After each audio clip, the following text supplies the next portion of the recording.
అమ్మలగన్న అమ్మ కనకదుర్గమ్మ వెలిసిన ఇంద్రకీలాద్రిపై ఆషాఢ మాసం సందర్భంగా రేపటి నుంచి 10వ తేదీ వరకు శాకంబరి ఉత్సవాలు జరగనున్నాయి.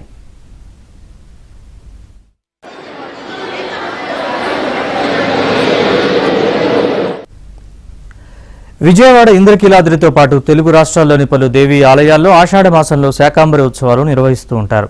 తొలుత వరంగల్ భద్రకాళి ఆలయంలో మొదలైన ఈ శాకంబరి ఉత్సవాలు క్రమంగా బెజవాడ కనకదుర్గమ్మ ఆలయం, శ్రీశైలం భ్రమరాంబ ఆలయంతో పాటు తెలుగు రాష్ట్రాల్లోని అనేక దేవీ ఆలయాల్లో ఘనంగా జరుగుతున్నాయి.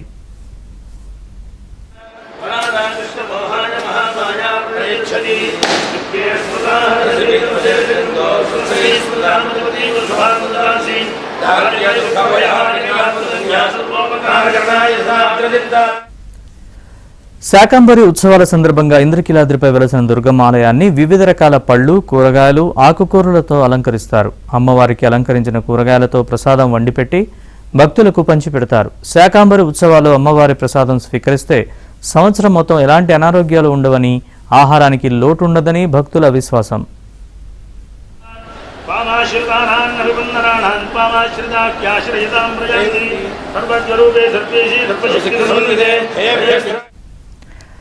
ఆషాఢ మాసంలో శుక్లపక్ష త్రయోదశి నుంచి పౌర్ణమి వరకు 3 రోజుల పాటు జరిగే ఈ ఉత్సవాలలో అమ్మవారు శాకంబరీ దేవిగా దర్శనమిస్తారు.